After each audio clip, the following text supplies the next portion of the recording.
प्यारे बच्चों, आप देख रहे हैं परम केमिस्ट्री क्लासेस। आज की वीडियो में हम 10th क्लास का acid base and salt chapter के कुछ टॉपिकों पे डिस्कस करेंगे। तो चलिए हम वीडियो शुरू करने से पहले अपने पहले टॉपिक पे बात कर लेते हैं।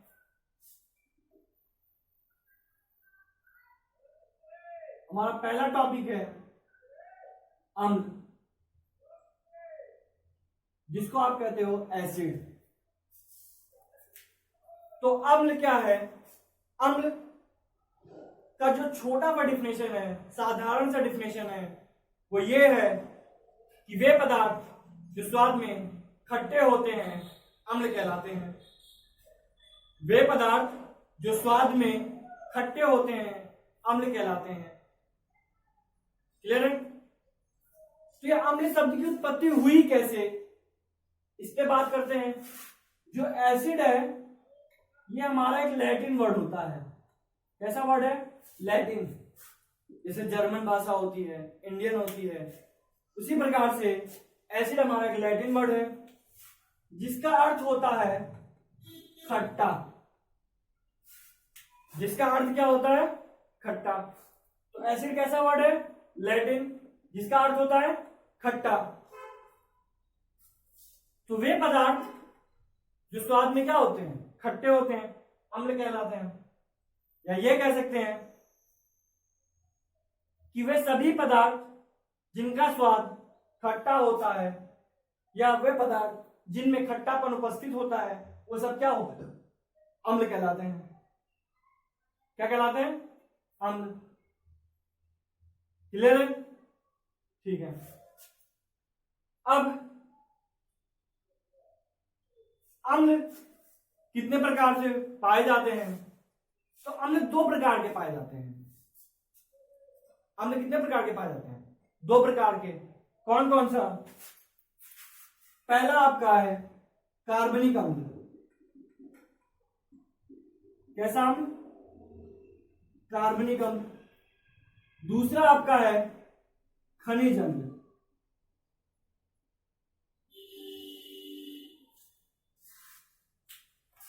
पहला कार्बनिक अम्ल और दूसरा खनिज अम्ल। तो कार्बनिक अम्ल और खनिज अम्ल क्या है? जरा ध्यान दीजिए कि कार्बनिक अम्ल वे अम्ल हैं जिनको आप चख सकते हो, जिनका आप चख करके स्वाद बता सकते हो। जैसे नींबू, संतरा, यह सब में सिट्रिक एसिड होता है और सिट्रिक एसिड में कार्बन उपस्थित होता है। सिट्रिक एसिड के रासायनिक सूत्र में कार्बन उपस्थित होता है।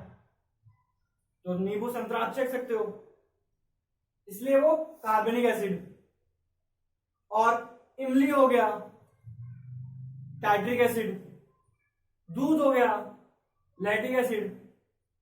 तो ये सब एसिडों में कार्बन उपस्थित होता है। क्लियर है? तो खनिज एसिड क्या है? खनिज अम्ल वे अम्ल है जिसको आप चख नहीं सकते हैं। जैसे HCl, जैसे क्या? HCl, H2SO4, ये सबको आप चख नहीं सकते हो।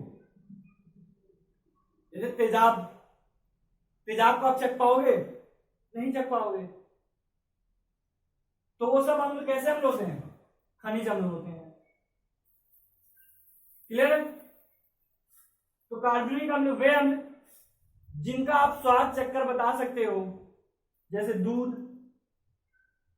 नींबू, संतरा, इमली, ये सब क्या होते हैं? खट्टे होते हैं।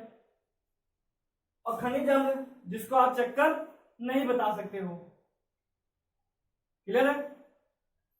ठीक है। अब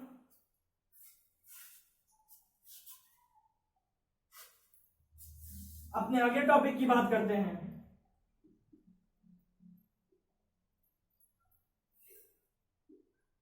इसी अम्ल को लेकर कई साइंटिस्टों ने खोज किया और उन पे अपना सिद्धांत बताया, उसी सिद्धांत पे हम कुछ डिस्कस कर लेते हैं। तो हमारा पहला सिद्धांत है आर्हेनियस का सिद्धांत।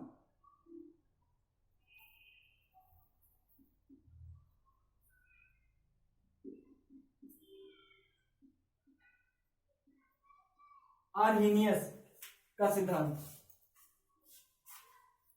तो ये आर्हेनियस का सिद्धांत क्या है उसको समझ लेते हैं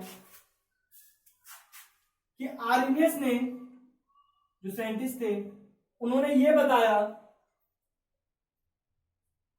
कि वे पदार्थ जिनको जलीय विलयन में डालने पर, वे पदार्थ जिनको जलीय विलयन में डालने पर अगर जलीय विलयन का H+ आयन देता है तो अम्ल, और अगर OH- आयन देता है तो क्षार। क्या बताया भाई? आपका जो जलीय विलयन बोला है, तो जलीय जल जो होता है वो दो प्रकार के आयनों से मिलकर बना होता है। कौन कौन सा?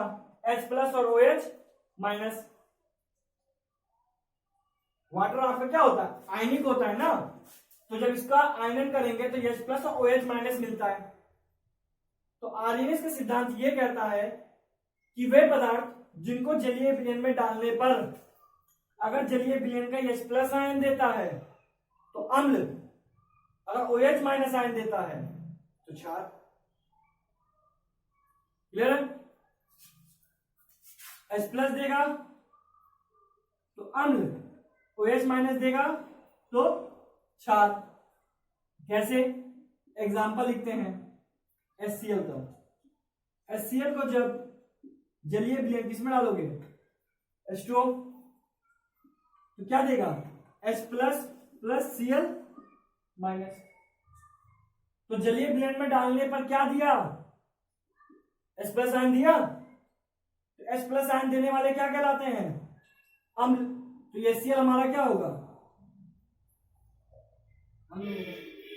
और कोई एग्जांपल? H2SO4, जब H2SO4 को डालोगे एक्वस में, एक्वस मतलब क्या? जलीय विलयन, तो क्या देगा? H+ देगा। H+ दिया, H+ देने वाले अम्ल। क्लियर है? तो इसका सिद्धांत आप नोट कर लीजिए फटाक से। आर्हेनियस का, वे पदार्थ जिसको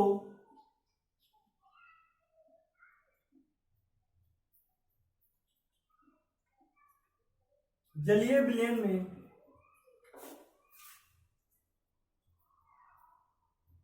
डालने पर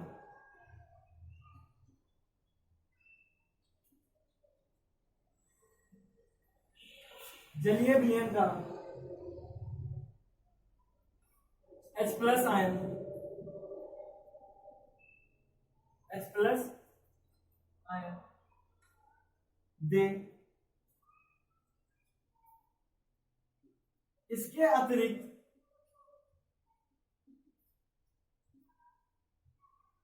कोई और धनायन ना दे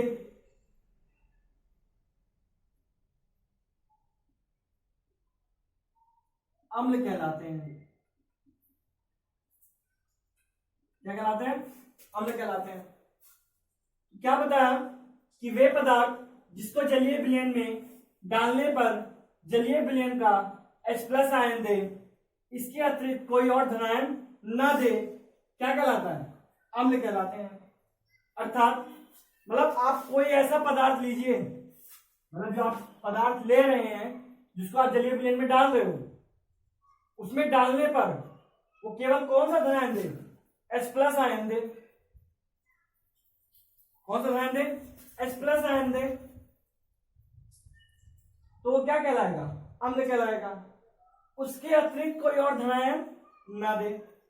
जैसे हमने HCl को डाला जलीय विलयन में, तो HCl में क्या हुआ, H प्लस और Cl माइनस, तो H प्लस दिया, H प्लस के अलावा कोई और धनायन नहीं दे रहा है, H प्लस के अलावा कोई और धनायन नहीं दे रहा है। तो H प्लस के अलावा जब कोई और धनायन नहीं दे रहा है तो वो क्या कहलाएगा, हमारा पदार्थ अम्ल कहलाएगा। क्या कहलाएगा, अम्ल कहलाएगा। उसी प्रकार जब H2SO4 को डालेंगे तो H2SO4 क्या दे रहा है, H प्लस दे रहा है और SO4 माइनस दे रहा है, 2 माइनस। तो H प्लस के अलावा कोई और धनायन दे रहा है, नहीं दे रहा है। और एग्जांपल ले सकते हो आप,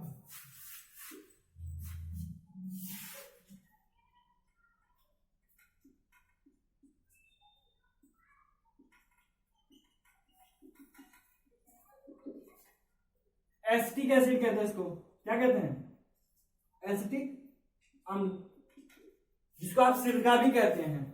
जब एसिटिक एसिड को डालेंगे तो एसिटेट आयन और H प्लस दिया, क्या H प्लस के अलावा कोई और धनायन मिला, नहीं मिला, तो वो क्या कहलाता है, अम्ल कहलाता है। क्या कहलाता है, अम्ल कहलाता है। क्लियर है। तो अम्ल क्या है, आर्हेनियस के सिद्धांत के अनुसार कि वे पदार्थ जिसको जलीय विलयन में डालने पर जलीय विलयन का धनायन H प्लस आयन दे, उसके अतिरिक्त कोई और धनायन न दे, अम्ल कहलाता है। क्लियर है। ठीक, एग्जांपल नोट कर लीजिए, इसको कोई एक नोट कर लीजिए, क्योंकि H2O टूटेगा तो एक H प्लस और एक OH माइनस देगा। अभी केवल हम अम्ल की बात कर रहे हैं, अभी केवल किसकी बात कर रहे हैं, अम्ल की। बाद में हम बात करेंगे क्षार और लवण की, तो अभी केवल बात कर रहे हैं अम्ल पे। ठीक है, ठीक, नोट हो गया। चलिए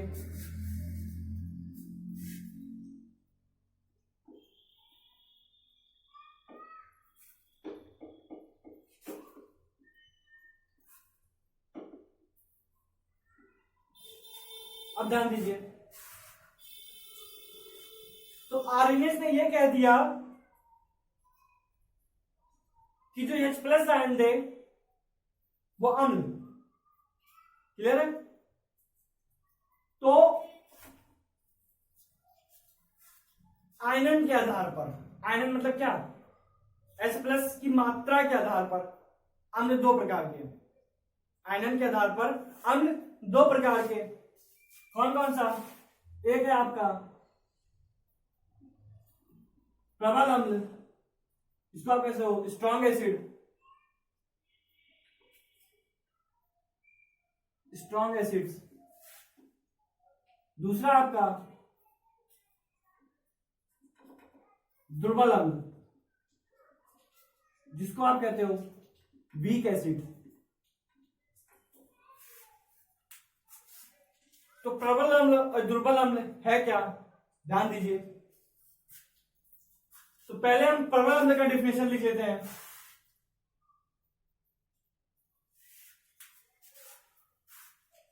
कि वे पदार्थ जिसको जलीय विलयन में डालने पर अत्यधिक मात्रा में H प्लस आयन देते हैं वो प्रबल अम्ल कहलाते हैं। वे पदार्थ जिसको जलीय विलयन में डालने पर अत्यधिक मात्रा में H प्लस देते हैं, उसके अतिरिक्त कोई और धनायन नहीं देते, क्या कहलाते हैं, प्रबल अम्ल कहलाते हैं। तो लिखते हैं वे पदार्थ जिसको जलीय विलयन में डालने पर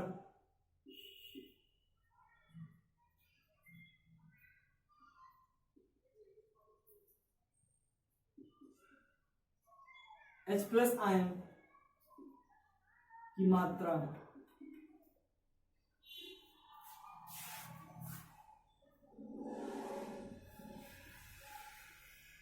अधिक होती है। वे पदार्थ जिसको जलीय विलयन में डालने पर H प्लस आयन की मात्रा अधिक होती है प्रबल अम्ल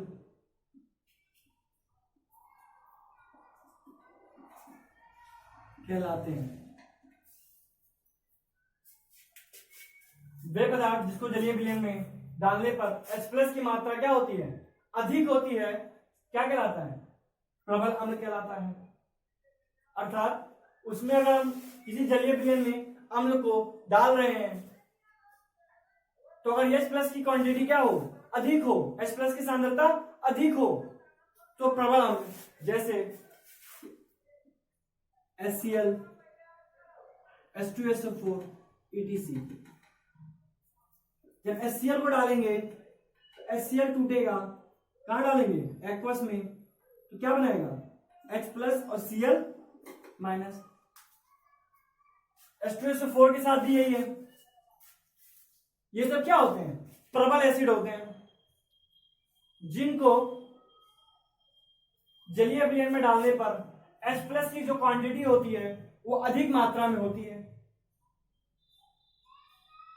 जिससे क्या होता है, H+ की जब मात्रा अधिक होगी तो प्रबल अम्ल कहलाने लग जाता है।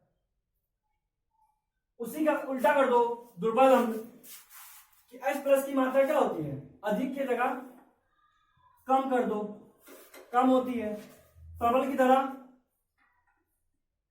दुर्बल कर दो, और इसका एग्जांपल चेंज कर दो, जैसे एसिटिक एसिड,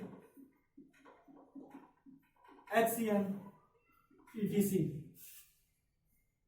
अब इसमें क्या है, जो एसिटिक एसिड होता है इसकी प्रबलता कम होती है। जब इसको जलीय विलयन में डाला जाता है तो यह पाया गया कि जो इसमें H+ की मात्रा होती है वो क्या होती है, कम होती है। तो हमारा क्या है, एसिटिक अम्ल। ये क्या है हमारा, एसीटेट आयन। और ये क्या है, H+। मतलब क्या कि H+ दोनों ही देंगे, H+ प्रबल अम्ल भी दे रहा है, H+ दुर्बल अम्ल भी दे रहा है। केवल अंतर इतना है कि जो H+ की जो मात्रा होती है वो किसी में अधिक है और किसी में कम है। मतलब आयनन के आधार पर ये दो प्रकार से बांट दिए गए, एक प्रबल एसिड और एक दुर्बल एसिड। तो प्रबल एसिड में क्या है कि H+ की जो क्वांटिटी होती है, H+ की जो मात्रा होती है वो अधिक होती है, और दुर्बल एसिड में H+ की जो क्वांटिटी होती है वो कम होती है। क्लियर है, ठीक। अब एग्जांपल आपको एक बार एसिटिक एसिड का सही समझा देते हैं। एसिटिक एसिड का एग्जांपल सही से देख लीजिए। जब एसिटिक एसिड को एक्वस में डाला जाता है तो क्या देता है, एसीटेट आयन और H+। यही आपका क्या है, एसीटेट आयन। H+ दिया, H+ देने वाले अम्ल, लेकिन क्वांटिटी क्या है, कम, इसलिए क्या कहलाता है, दुर्बल अम्ल। क्या कहलाता है, दुर्बल अम्ल। समझ में आया, क्लियर है, ठीक है। अब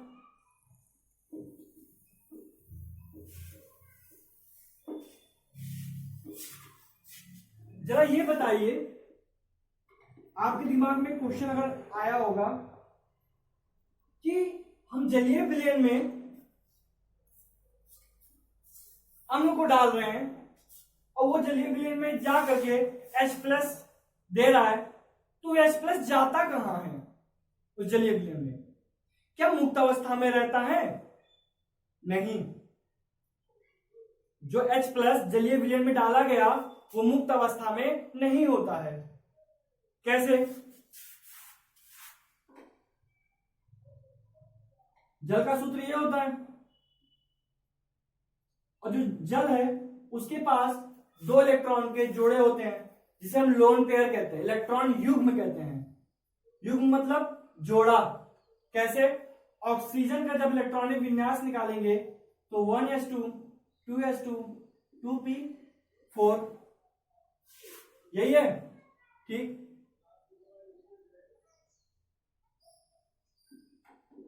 पी के 3 ऑर्बिटल होते हैं, 1 2 3 4, तो 2 ऑर्बिटल खाली है जिसमें एक हाइड्रोजन इधर जुड़ जाता है, एक हाइड्रोजन इधर।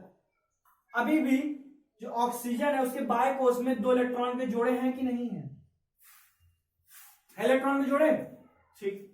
यही आपका लोन पेयर है, ये रहा, 2 इलेक्ट्रॉन, तो 2 जोड़े हैं तो 2 लोन पेयर। अब जो H+ दिया है वाटर में, तो हाइड्रोजन का जब इलेक्ट्रॉनिक विन्यास निकालोगे 1s 1 1s 1, पहले कोष में 2 इलेक्ट्रॉन होना चाहिए, लेकिन इसके में कितना है? 1। और आपकी शुरू की वीडियो में मैंने बताया था, स्टार्टिंग में पेरियोडिक टेबल वाले वीडियो में, तो उसमें यह बताया था कि जब किसी परमाणु पे कोई आवेश नहीं होता है, जब तक कोई परमाणु पे कोई आवेश नहीं होता है या किसी तत्व पे कोई आवेश नहीं होता है, तब तक उसमें उपस्थित इलेक्ट्रॉन और प्रोटॉन दोनों की वैल्यू सेम होती है। अगर उसमें इलेक्ट्रॉन की वैल्यू बढ़ जाए तो इलेक्ट्रॉन पे माइनस का चार्ज होता है, जिससे परमाणु पे नेगेटिव चार्ज हो जाता है। अगर इलेक्ट्रॉन की वैल्यू घट जाए तो पॉजिटिव अर्थात प्रोटॉन का मान बढ़ जाता है। अर्थात अगर प्लस का चार्ज है तो इलेक्ट्रॉन की कमी, और माइनस का चार्ज है तो इलेक्ट्रॉन की अधिकता। तो जितना प्लस उतनी कमी इलेक्ट्रॉन की, जितना माइनस उतनी अधिकता इलेक्ट्रॉन की। क्लियर है? तो आप देख रहे हैं हाइड्रोजन पे एक पॉजिटिव चार्ज है, इसका मतलब हाइड्रोजन पे एक इलेक्ट्रॉन की कमी है। तो जब हाइड्रोजन का इलेक्ट्रॉनिक विन्यास निकाला गया, उसके पास एक ही इलेक्ट्रॉन था, वो भी डोनेट हो गया, जिसे H+ के रूप में बदला। अब इसके पास एक भी इलेक्ट्रॉन नहीं है, इसका ऑर्बिटल क्या हो गया? खाली हो गया। और साझा करने के लिए कम से कम एक इलेक्ट्रॉन उसके पास होना चाहिए, और एक ऑर्बिटल में 2 इलेक्ट्रॉन रहते हैं, ये तो आप जानते हैं। साझा करने के लिए कितने इलेक्ट्रॉन चाहिए? एक, क्योंकि एक बॉन्ड में 2 इलेक्ट्रॉन होता है, एक परमाणु का, एक दूसरे परमाणु का। जब अपना एक एक इलेक्ट्रॉन लोग डोनेट करते हैं तो क्या होता है? उनके बीच में एक आबंध का निर्माण हो जाता है, और एक आबंध में 2 इलेक्ट्रॉन होते हैं। काफी बच्चों को ये नहीं पता होता है कि एक बॉन्ड में कितने इलेक्ट्रॉन। अब जरा देखिए, इसके पास एक भी इलेक्ट्रॉन नहीं है, क्योंकि एक इलेक्ट्रॉन था, जब प्लस के रूप में आया तो वो भी गवा दिया, त्याग दिया। अब क्या होगा? जब H+ वाटर में डाला, जलीय विलयन में डाला जा रहा है, तो ये मुक्त अवस्था में नहीं होता है। ऑक्सीजन अपना एक इलेक्ट्रॉन किसको देता है? हाइड्रोजन को। एक इलेक्ट्रॉन की कमी थी, एक ऑक्सीजन ने दे दिया। क्लियर है? तो जब ऑक्सीजन ने एक इलेक्ट्रॉन दे दिया तो ऑक्सीजन पे एक इलेक्ट्रॉन की कमी आ गई। एक इलेक्ट्रॉन डोनेट किया, अभी एक बाकी है और एक जोड़ा है। अब हाइड्रोजन के पास भी एक इलेक्ट्रॉन हो गया, कमी पूरी हो गई, एक इलेक्ट्रॉन हो गया इसके पास। अब यही एक एक से दोनों क्या कर लेते हैं? साझा कर लेते हैं। क्या कर लेते हैं? साझा। कितना हाइड्रोजन? 2, एक और जुड़ गया, कितना हो गया? 3। ऑक्सीजन पे भी एक जोड़ा है, और क्या चार्ज है? प्लस। इसी को कहते हैं हाइड्रोनियम आयन। क्या कहते हैं? Hydronium ion. H3O+ को हाइड्रोनियम आयन कहते हैं। तो हाइड्रोनियम आयन का निर्माण कैसे हुआ?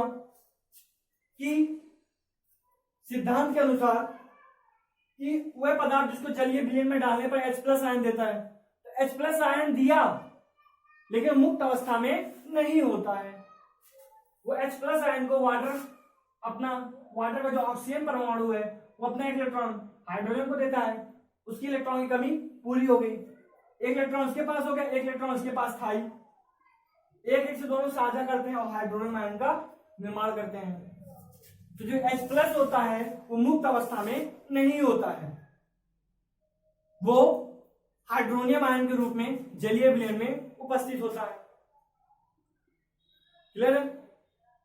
ठीक। तो आपने आज क्या पढ़ा, अम्ल होता क्या है, इसकी उत्पत्ति कैसे हुई, इसका सिद्धांत आर्हेनियस का। अम्ल होते कितने प्रकार के हैं, 2 प्रकार के, कार्बनिक अम्ल और खनिज अम्ल। सांद्रता के अनुसार आयनन के आधार पर अम्ल 2 प्रकार के, प्रबल अम्ल और दुर्बल अम्ल। क्लियर है? ठीक। आगे की वीडियो में आप अम्ल पे कुछ और डिस्कस करेंगे। और आज की वीडियो यहाँ समाप्त होती है। Thank you.